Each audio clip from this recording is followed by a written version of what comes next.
Hey there! Before we begin this episode, I would like to warn you guys that some of the content that you are about to bear witness to may be disturbing and unsettling. Viewer discretion is strongly advised.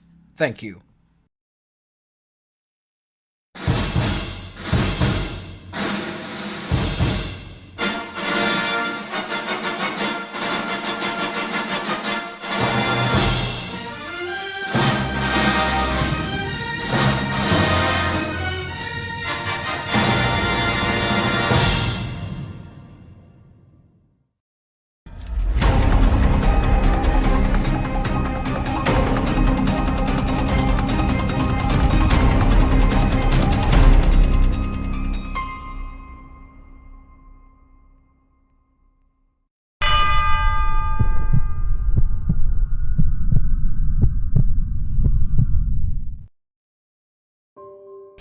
In the fall of 1987, local news station WSB-TV Channel 2 in Atlanta, Georgia, was attempting to fill a scheduling gap in their Sunday morning lineup. After a few solicitations by local business owners, they decided to allow the young Reverend Marley Sachs to take the available hour block to do a religiously themed show. It premiered on October 18th with little promotion. The show was standard religious fare and consisted of the Reverend sitting in a simple chair reading passages from the Bible to the camera and discussing their interpretation and significance to our modern day-to-day life. The show received a reasonable number of viewers and continued to be shown into early December. It was then that the studio began to receive extremely strange complaints from viewers of words of lights with the Reverend Marley Sachs. The calls were from women and women only, who vaguely referred to uncomfortable feelings they had at very specific intervals during the program. They described feelings of nausea, back pain, dizziness, and blurred vision.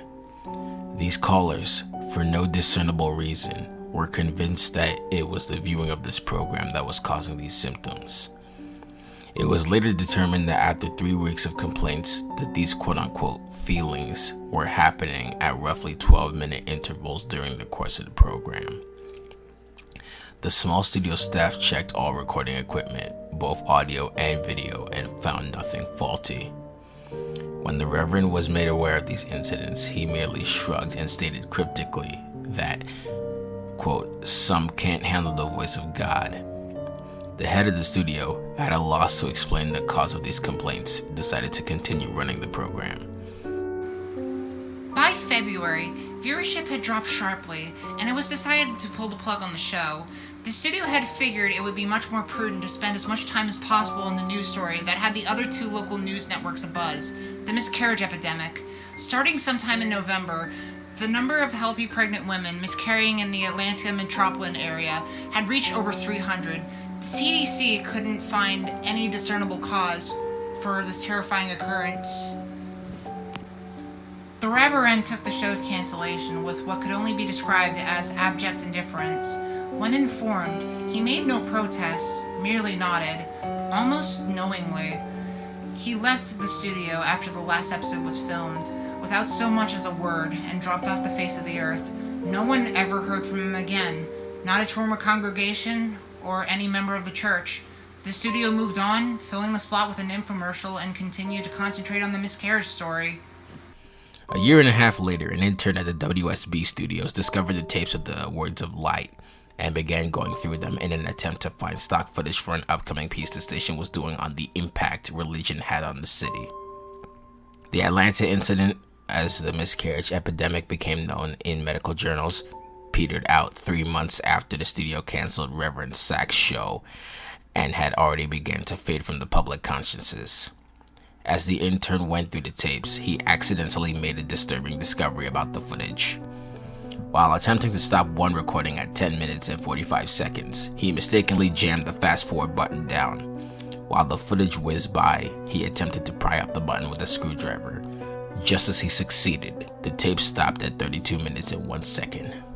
The intern actually fell out of his chair when he looked up at what was frozen on the screen, the image of a badly decomposed severed head filling up the entire frame.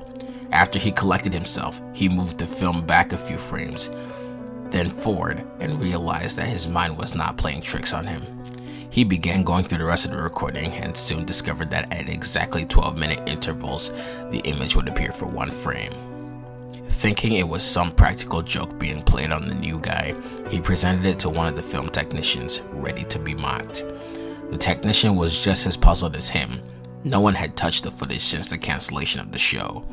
After the studio had closed for the night, the intern convinced the tech to help him go through all the tapes of the Words of Light. They discovered that every single episode had the same horrifying anomaly. They also realized that as the show progressed, the image had become more disgusting, as maggots began to eat away at the loose flesh and pieces of hair and skin have seemed to fallen off exponentially. The tech made clear to the intern that what they were seeing was technically impossible since the film itself showed absolutely no signs of splicing, and he himself had been at every filming of the show and knew of no time when this image could have been inserted into the frame. All of this was presented to the studio head, who, fearing some kind of backlash over allowing this to get on the air, ordered that all the tapes be destroyed. He told the intern and tech that he had no interest in knowing who did it at this point, only that, quote, covering their collective asses is all that's important now. He demanded that they mention this to no one. The tech easily moved on, remembering the incident as a darkly funny personal anecdote, but the intern wouldn't let it go. He made copies of as many tapes as he could before they were wiped and took them to see if he could find anything else in them that might point to who did this or why they would.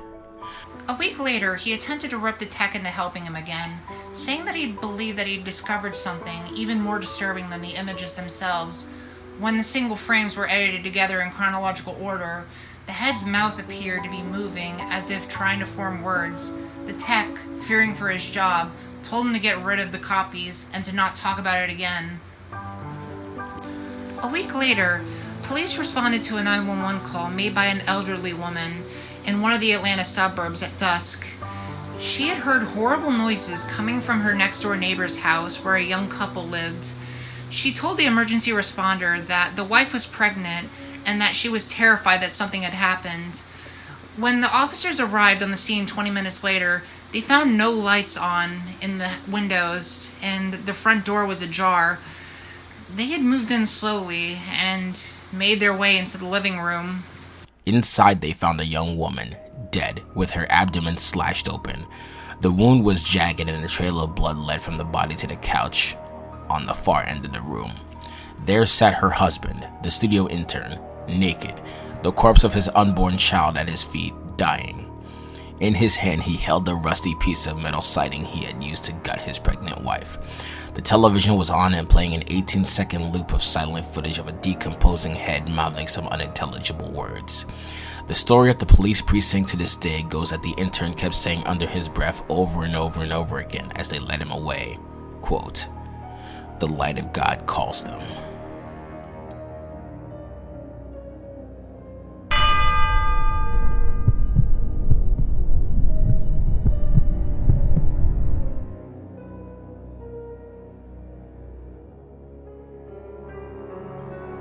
Okay, review time. So after reading this story, I don't even know what to say. I don't even know what to say here, man. I mean, some of the content here, holy shit, is it disturbing. But this was actually a really good story. I mean, like, I'm not sure what happened with this guy. I mean, was he a televangelist or something? Because all we know is that he was hosting a Sunday morning show with the intent of trying to preach the word of the Lord. He was trying to preach the word of the Lord to the people.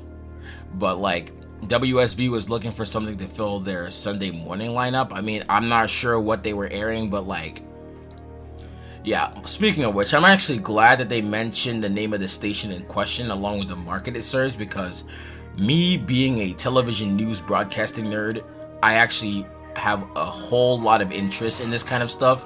I'm pretty sure a lot of you guys have seen my content, so you guys would definitely know. But I digress. Like, this station being an ABC network affiliate, wouldn't they just like either like aired some syndicated shows or like maybe like I don't know what time in the morning this was airing, but like this couldn't have been like any time after Good Morning America was airing. And yes, Good Morning America was still a thing at this time. So yeah, I'm not sure what else to say, but like this sounds less Christian-like and more demonic. Like it feels like the message I'm getting from this story, it feels like the Reverend is running some of deranged religious devil worshipping cult. It felt more like something satanic, you know, and that's pretty much the entire message I'm getting. But yeah, this definitely has a whole cult-like thing, and this part where this guy ends up killing his pregnant wife, like I don't even know. Like they go into so much grotesque detail about the death of the fetus, and it gives me this sort of what the fuck kind of feeling. So yeah, I don't even know. And yeah, it's pretty messed up once you think about it. But I digress. I don't even have much to say. I'm at a loss for words right now because this story was actually good, but at the same time it's hella disturbing.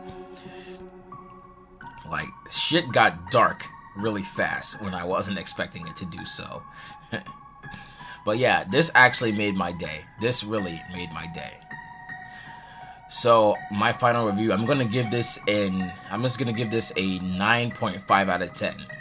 I would have given this a 10 out of 10 if they hadn't gone so much into grotesque detail about killing an unborn baby. Hey, this is not like abortion. This is not like the fucking Roe v. Wade thing. I'm not talking about politics here. I'm saving that for my other show. But yeah, I'm pretty sure you guys get the message. So yeah, that was the 6th episode of Diamond Reads Reloaded, and I hope you guys enjoyed this story as much as I did. This one was actually really good. I want to give a major props to the author of this story.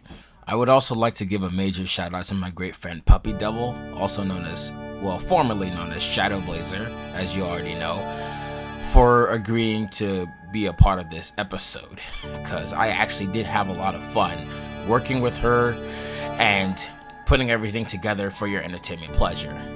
So yeah, that's also another thing I should add to. I have no idea what other story I'm going to read for episode 7, but we'll see. We'll see what happens next.